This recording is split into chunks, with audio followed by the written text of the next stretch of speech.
আসসালামু আলাইকুম রহমতুল্লাহি ওয়া বারাকাতুহু। প্রিয় দর্শক, সবাই কেমন আছেন? আশা করি আল্লাহর রহমতে আপনারা সবাই অনেক ভালো আছেন। তো আজকের এই ভিডিওতে আপনাদের সবাইকে স্বাগতম। আজকের এই ভিডিওটা বিশেষ করে আমাদের মা বোনদের জন্য, বিশেষ করে সমাজের মেয়েদের জন্য, বিশেষ করে যাদের সন্তান হবে, যারা প্রেগনেন্ট রয়েছেন তাদের জন্য সাধারণত এই ভিডিওটা, যারা গর্ভবতী রয়েছেন তাদের জন্য এই ভিডিওটা। তো সকলে ভিডিওটা দেখবেন।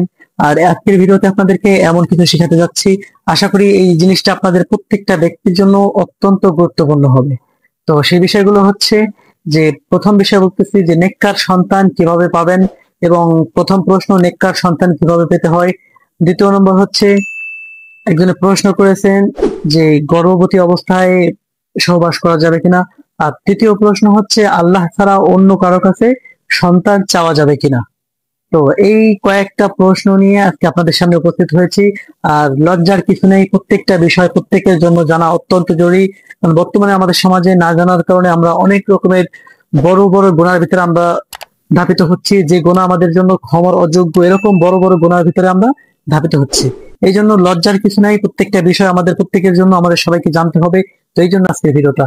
তো আমাদের আজকের ভিডিওতে আপনাদের সবাইকে স্বাগতম। সবাই যার যার স্থান থেকে প্রথমে ভিডিওটা শেয়ার করবেন। আশা করি ভিডিওটা আপনাদের সবার জন্য অনেক কাজে আসবে। যদি আপনি পুরুষ হয়ে থাকেন তো আপনি আপনার ওয়াইফের কাছে শেয়ার করতে পারেন, যাদের জন্য উপকারে আসবে, যারা বুঝতে পারবে দিন সম্পর্কে, ইসলাম সম্পর্কে, কোন সময় কি করা যাবে, কোন সময় কি করা যাবে না, এই প্রত্যেকটা বিষয় তারা যেন বুঝতে পারে। এই জন্য আপনার কাছে রিকোয়েস্ট করবো যে আপনারা ভিডিওটা তাদের সবার কাছে শেয়ার করবেন। তো প্রথম প্রশ্ন হচ্ছে, প্রথম যে প্রশ্ন করা হয়েছিল যে আল্লাহ ছাড়া অন্য কারো কাছে সন্তান চাওয়া যাবে কিনা। হ্যাঁ, অত্যন্ত গুরুত্বপূর্ণ একটা প্রশ্ন। আল্লাহ ছাড়া অন্য কারো কাছে কোনো অবস্থাতেই সন্তান চাওয়া যাবে না। আল্লাহ হচ্ছে একমাত্র সন্তান দেওয়ার মালিক। আল্লাহ রাব্বুল আলামিন জন্ম এবং মৃত্যু শুধুমাত্র একমাত্র আল্লাহ রাব্বুল আলামিন হাতে। এই জন্য আল্লাহ ছাড়া কখনো ভুলেও অন্য কারোর সাথে সন্তান চাওয়া যাবে না।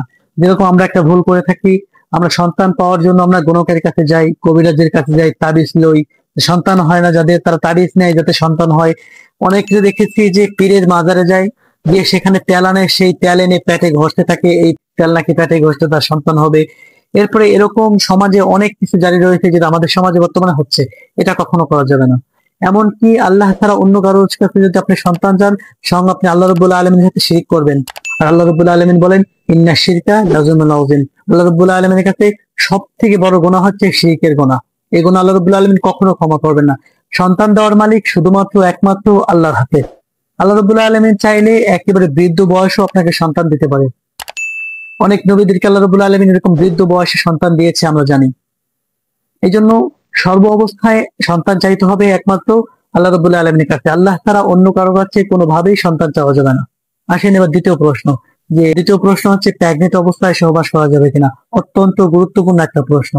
প্রেগনেন্ট অবস্থায় সহবাস করা যাবে কিনা যারা জিজ্ঞাসা করছেন তাদের জন্য আজকে এই ভিডিওটি। তো প্রেগনেন্ট অবস্থায় একজন মেয়ে যখন প্রেগনেন্ট হয়, যখন তার ভিতরে, পেটের ভিতরে বাচ্চা যখন 5 মাস 7 মাস হয়ে যায়, যখন বাচ্চাটা পেটের ভিতরে খেলাধুলা শুরু করে, দেখা যাবে যে 5 মাস 6 মাস গেলেই বাচ্চাটা পেটের ভিতরে একটু লড়াচড়া করে, এপাশে ওপাশে বোঝা যায়। এরকম অবস্থায় যখন এরকম অবস্থায় পেটের ভিতরে বাচ্চা লড়াচড়া করে, তখন যদি আপনি আপনার স্ত্রীর উপরে জোর জবরদস্তি করে আপনি তার সাথে সহবাস করেন, হতে পারে আপনার স্ত্রীর এই বাচ্চার ক্ষতি হতে পারে, হতে পারে অনেক বড় বড় ক্ষতি হতে পারে। আপনি বুঝতে পারবেন যে আপনি যেই রাস্তা প্রয়োজন এই রাস্তা ব্যতীত আপনি অন্য কোনো রাস্তা ব্যবহার করে যদি আপনি সহবাস করেন, আপনি অনেক বড় গুনার ভাগীদার হবেন। যাবে না এমনটা না, সহবাস করা যাবে। আল্লাহ রাব্বুল আলামিন স্ত্রীকে আপনার জন্য সরিষার দানা স্বরূপ ব্যবহার করে দিয়েছে। আপনি তাকে যেরকম ইচ্ছা সেরকম ভাবে ব্যবহার করতে পারেন। কিন্তু যখন তার সিচুয়েশন, তার কষ্ট, তার সিচুয়েশনটাও আপনার বুঝতে হবে। সে অসুস্থ কিনা, সে খারাপ ফিল করতেছে কিনা, বাচ্চার কোনো ক্ষতি হবে কিনা, বাচ্চার জীবন নাশের হুমকি আছে কিনা, এটাও আপনার বুঝতে হবে। আপনার যে মন চাইতেই আপনি করে ফেলবেন এমনটা কখনো করা যাবে না। বাচ্চার দিকটাও, আপনার স্ত্রীর দিকটাও আপনার দেখতে হবে। এরপরে দেখেন, যদি বাচ্চার জীবন নাশের ক্ষতি হয় বা সহবাস করার কারণে বাচ্চার জীবনের হুমকি আসে, তো এই অবস্থা আপনার জন্য এটা না করা উত্তম হবে, এটা আপনি করবেন না। আর যদি বাচ্চা ঘটনাক্রমে কোনো ক্ষতি হয়ে যায়, জীবন চলে যায়, আপনি তার গুনাহগার হবেন, এটা কখনো করবেন না। এরপরে আসেন, রাসূল, অনেকে জিজ্ঞাসা করেছেন যে নেককার সন্তান কিভাবে পাবো। রাসূল কারীম সাল্লাল্লাহু আলাইহি ওয়াসাল্লাম একটা দোয়া শিখিয়ে দিয়েছিলেন যে এই দোয়া পড়লে আল্লাহ রাব্বুল আলামিন মানুষকে নেককার সন্তান দান করবে। সেটা হচ্ছে রব্বি হাবলি মিনাস সালিহিন। রব্বি হাবলি মিনাস সলিহিন এই দোয়াটা যে পারেন বেশি বেশি পড়বেন।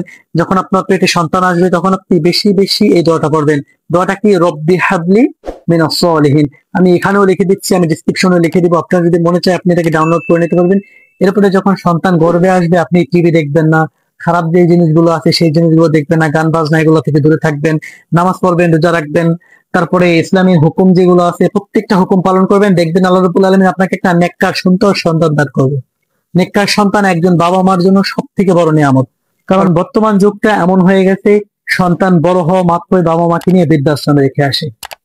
এরা কিন্তু নেককার সন্তান না। এই জন্য সবসময় দোয়া করবেন আল্লাহ যেন আপনাকে একটা নেককার সন্তান দান করে, আপনার সুস্থ অসুস্থতা আপনার সবসময় খোঁজ রাখে, এরকম একটা নেককার সন্তান দান করে। এই জন্য সর্ব অবস্থায় আল্লাহ রাব্বুল আলামিনের উপর তাওয়াক্কুল করতে হবে, আল্লাহর কাছে সন্তান চাইতে হবে। সন্তান দেওয়ার মালিক একমাত্র আল্লাহ। তো দর্শক, আজকের ভিডিও এই পর্যন্তই। আবার আগামীকালকের নতুন একটা ভিডিওতে দেখা হবে। আপনারা কোন বিষয়ে ভিডিও দেখতে চান আর কি জানতে চান, আপনাদের জানার যদি কোনো প্রশ্ন থাকে অবশ্যই কমেন্ট বক্সে করে যাবেন। ইনশাআল্লাহ পরবর্তীতে সেই ভিডিও নিয়ে আপনাদের সামনে উপস্থিত হওয়ার চেষ্টা করব। তো আজকের ভিডিও এখানে শেষ করছি। ভালো থাকবেন, সুস্থ থাকবেন। আসসালামু আলাইকুম ওয়া রাহমাতুল্লাহি ওয়া বারাকাতুহু।